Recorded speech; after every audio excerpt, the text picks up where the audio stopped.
they say there's such thing as a prison justice, and some of those people have reached out to me. Maybe they have a welcome gift for him. Maybe they can, maybe this Pennsylvania city kid can go to Idaho. Some of those guys in there have kids just like mine, look just like mine. You know, in terms of heinous crimes, I used to always think that the life sentence was the best possibility ever. No death penalty, none of that. Because in my head, I'm kind of vindictive. I'm like, I would prefer someone stay in jail and rot and suffer and be uncomfortable for the rest of their life as opposed to just ending the whole thing all at once, okay? But the more and more you get into the psychology of a lot of prisoners, a lot of them are okay with just being comfortable. Don't have to pay taxes. Don't got to go to work. Think of somebody like Stephen Stearns, waste man. Think of someone like Wade Wilson, nothing for society. And now we have an interesting case, Bryan Kohberger, who's in the same position. Because at first, the death penalty was on the table.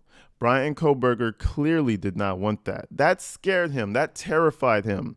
Bryan Kohberger is one of those inmates that would prefer just be comfortable and stay in prison for the rest of his life. And that's why I believe he took the plea deal. He had a small inkling that he would lose, and he did not want to take that death penalty. And now we have a situation where all the parents are completely pissed off about it. Because remember, the judge made this decision. One person made this decision, and I think that's the main thing that the families are upset about. And now, ladies and gentlemen, it seems like some people want to put things into their own hands. Now, I'm not sure how true this is, but the father of Kaylee Gonzalez said a little something interesting in a News Nation interview, hinting toward maybe a little bit of prison justice coming toward Bryan Kohberger's way. Because remember, most people wanted that death penalty. It doesn't matter what I prefer or what I think is worse for the person. Everybody wanted that death penalty because they knew that Bryan Kohberger is the type of person to just be able to sit back, relax, and just have the system work for him. But anyways, we're going to get into a little interview. We're going to break the judge down and see exactly where this is all coming from. All right, now let's go check this thing out.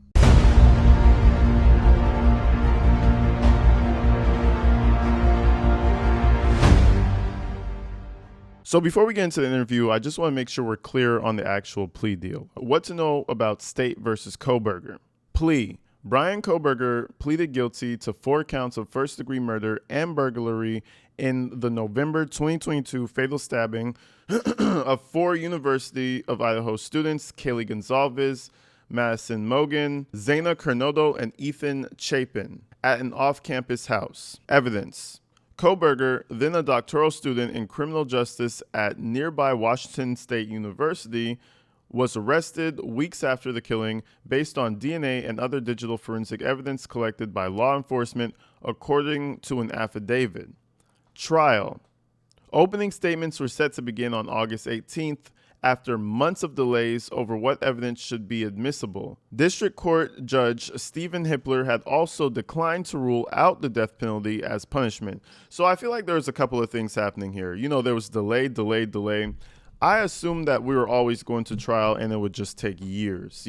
Sometimes it takes 1, 2, 3 years to go to trial. So I thought it would just take forever.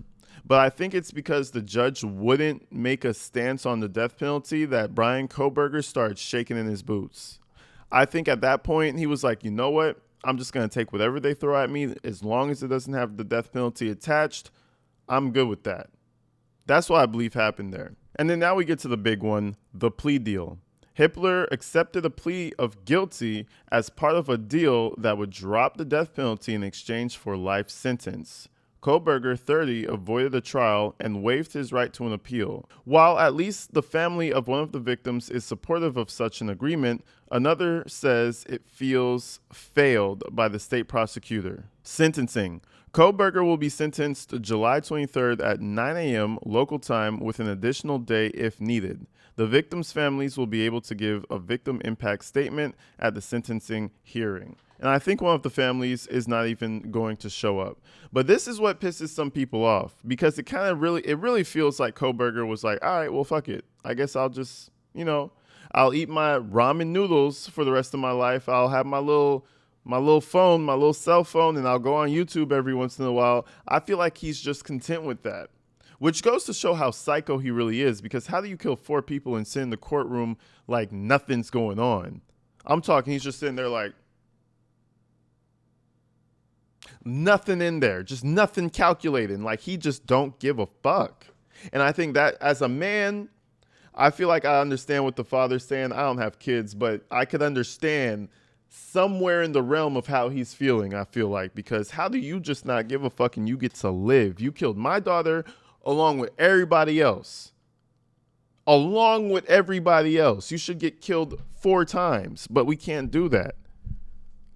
You know, in this case, I'm usually like, yeah, let him suffer in prison. Man, shit, I might be with the dad on this one. But let's go ahead and see what he had to say. Do you have a message for Bryan Kohberger tonight? You're a complete loser. You're an absolute loser. I'm ashamed. I'm ashamed that we couldn't have ended you. We didn't find the leadership to end you. That's your victory, bro. That's the best it's going to be. You beat me on that. My bad. I believed in the wrong people. I believed in the wrong leadership. But we'll fix that.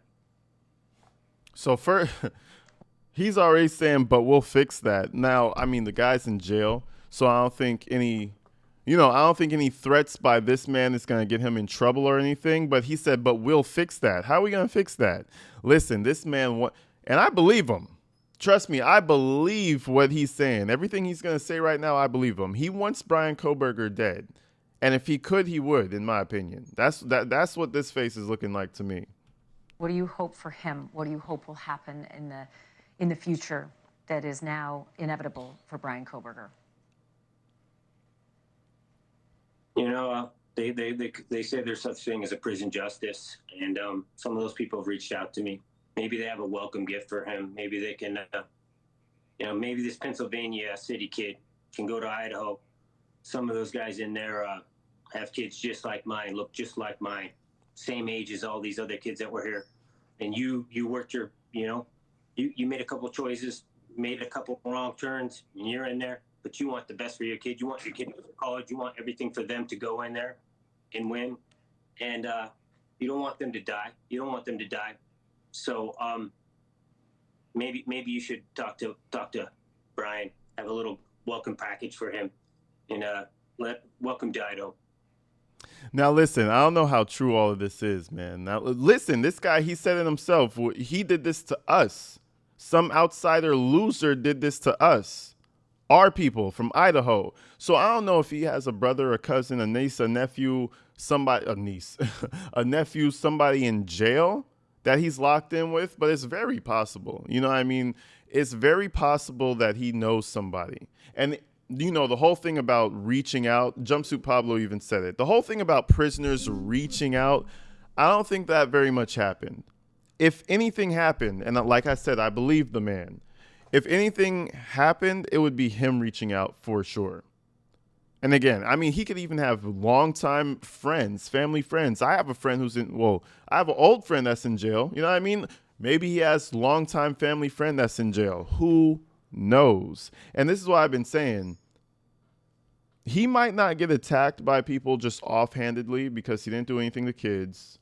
He didn't do anything to any old people. He murdered 4 people. A lot of people are in there for murder. So a lot of people won't give a fuck. But if the family invests time, if they invest time into Bryan Kohberger's downfall, then all bets are off. Who knows what's going to happen? So yeah, keep an eye on that. But another thing that's kind of stupid about this though, like, why would you say that? If this is real and there's somebody who really wants to get a hold of Bryan, first and foremost, it's a bigger guy. Secondly, if you do that, you're going to go into the hole and they might snitch on you. Why would you openly say that? Because now if Bryan Kohberger gets stabbed up, and it's very possible, if Bryan Kohberger gets stabbed up and dies, everybody's going to start looking at you now. Maybe he just doesn't give a fuck. I respect it. But if you do give a fuck about that, I would shut the fuck up about this. I would be very quiet about it, Completely understandable. I can't imagine being in your shoes. Like I said, it's a month away. Maybe Bryan Enton, if you could step in for a moment and just give our audience a reminder of what comes next and on what dates, and what happens in the next month. Yeah, the sentencing actually has been set at the end, excuse me, of July, and that is when the victim impact statements will be made. I believe maybe Bryan Kohberger could also say something if he wishes. I do want to elaborate on one thing Steve was saying when his connection was breaking up, and I'm curious what you think about this, Ashley, because you've covered so many cases, but it was very odd to me that when we went into the courtroom, and it was such a solemn feeling, and it was, I mean, like the biggest hearing in Idaho history, and the families are there, and Bryan Kohberger's there, and there's just this really just deep, feeling. And the first thing the judge says is, I've got something that I want to address, like almost with an attitude, and says that it's been incredibly disruptive, that me and my staff have been getting calls, and the calls need to stop, and my staff has work to do. And this is one of the issues I feel like that we always experience with people this high in power. If they feel strongly about something, they don't want to hear anything from nobody. Nothing from nobody. So, the judge thought this was a good deal.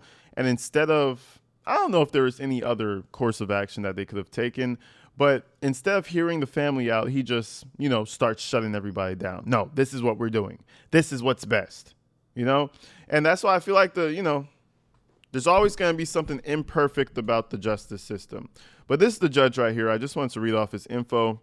Judge Stephen Hippler. In 2013, Stephen Hippler was appointed by Governor C.L. Butch Otter as a district judge for the 4th Judicial District Court, with chambers in Ada County. In addition to his civil and felony criminal calendar, Judge Hippler presides over the Ada County Mental Health Courtroom Program. He also serves as the Deputy Administrative District Judge for the 4th Judicial District.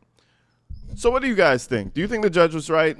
Do you think Bryan Kohberger should have got the death penalty? Do you think they should have even offered him another plea deal?